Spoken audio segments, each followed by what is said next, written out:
বাংলায় আমরা যখন কথা বলি অনেক কথার মধ্যে কিছু মাত্রা যোগ করে দিই। এই মাত্রা যোগ করে দিয়ে আমরা যখন সেই সেন্টেন্সগুলোকে বলি, সেই সেন্টেন্সগুলো দেখতে এরকম হয়। যেমন প্রেম ট্রেম, বই টই, ভাত টাত, পেন টেন বা প্রশ্ন টশ্ন, মানে এইরকম ভাবে আমরা বাংলা বক্তব্যগুলোকে, বাংলা সেন্টেন্সগুলোকে বলি। এখন এই সেন্টেন্সগুলোকে, এই ধরনের সেন্টেন্সগুলোকে তোমরা কিভাবে ইংলিশে বলবে সেটা আমি এখানে দেখাবো। প্রেম প্রেম এসব কিছু নেই, এই যে সেন্টেন্সটা লেখা হয়েছে, এই সেন্টেন্সটার মধ্যে একটা অস্তিত্বের কথা বলা হয়েছে। মানে কিছু আছে এরকম বা কিছু নেই এরকম একটা কথা বলা হয়েছে, মানে কোনো কিছুর অস্তিত্ব নেই এরকমই একটা কথা বলা হয়েছে। তার মানে অস্তিত্ব বোঝায় এরকম যে সেন্টেন্সগুলো, সেগুলোকে আমরা দেয়ার দিয়ে শুরু করি। মানে এখানে সাবজেক্টকে আমরা স্পষ্টভাবে বুঝতে পারি না, সেটাও একটা কারণ। সেই কারণে আমরা দেয়ার দিয়ে শুরু করি। তাহলে আমি এটাকে দেয়ার দিয়ে লিখবো। তাহলে কি লিখবো? দেয়ার ইজ নাথিং। নাথিং মানে কিছু নেই। নাথিং মানে কি? কিছু নেই। There is nothing such like, এই রকম, সাচ লাইক। এইবারে প্রেম ট্রেম মানে love and all, love and all. তাহলে সেন্টেন্সটা কি দাঁড়ালো? প্রেম ট্রেম এসব কিছু নেই। ইংলিশে কি বলবে? There is nothing such like love and all. এই যে নাথিং মানে এই কিছু নেই, নাথিং মানে হচ্ছে কিছু নেই, মানে এসবকে পুরোটাই সাচ লাইক বলা হচ্ছে। আর প্রেম ট্রেম এটাকে আমরা এইভাবে লিখছি, লাভ অ্যান্ড অল, মানে প্রত্যেকটাকেই এইভাবে লিখবো, প্রত্যেকটাকেই এইভাবে লিখবো। এই যে ভাবটা যেটাকে আমরা রিপিট করছি, মানে মাত্রা দিয়ে বলছি, সেই শব্দগুলোকে আমরা ঠিক এইভাবেই লিখবো, মানে সেই শব্দ অ্যান্ড অল। পরেরটা নিশ্চয়ই দেখতে পাচ্ছ, বই টই এনেছো, মানে এটা একটা ইন্টারোগেটিভ সেন্টেন্স।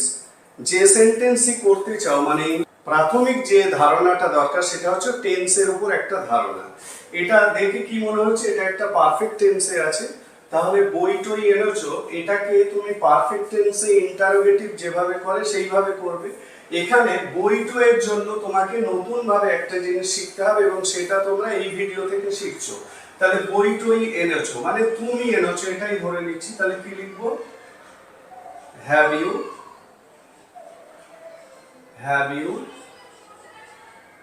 brought,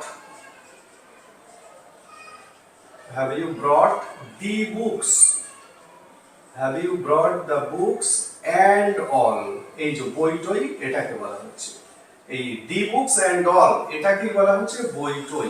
তাহলে বই টই, প্রেম ট্রেম, এগুলোকে আমরা কিভাবে লিখছি বা কিভাবে বলবো? এই শব্দ and all, মানে ওই বাংলার ইংলিশটা, তারপরে and all, বোঝা গেল?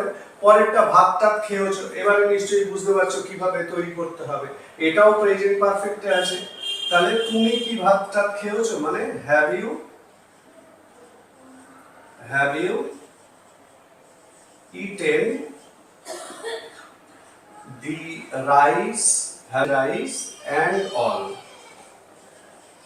বোঝা গেল? Have you eaten the rice and all. The rice and all মানে ভাত টাত, দি বুকস অ্যান্ড অল মানে বই টই, লাভ অ্যান্ড অল প্রেম ট্রেম। পরেরটা আমি পেন টেন আনিনি, এটা তুমি প্রেজেন্ট পারফেক্টের উপর ভেবে নাও, মানে আমি আনিয়াছি না এরকমই বোঝাবে। তাহলে আমি পেন টেন আনিনি, এটাকে কি বলবে? I have not, I have not, কিভাবে বলবে? I have not brought the pens and all, মানে পেন টেন, বোঝা গেল? The pens and all, I haven't brought the pens and all। পরেরটা ওরা প্রশ্ন টশ্ন করেনি, মানে তুমি কোথাও গিয়েছিলে তোমাকে কেউ জিজ্ঞাসা করছে, ওরা প্রশ্ন টশ্ন করেনি, তাহলে সেটাকে ইংলিশে কিভাবে বলবে? ওরা মানে দে, করেনি মানে মানে আমি এটাকে সিম্পল পাস্ট ধরে নিচ্ছি, তাহলে did not they ask you the questions and all. বোঝা গেল?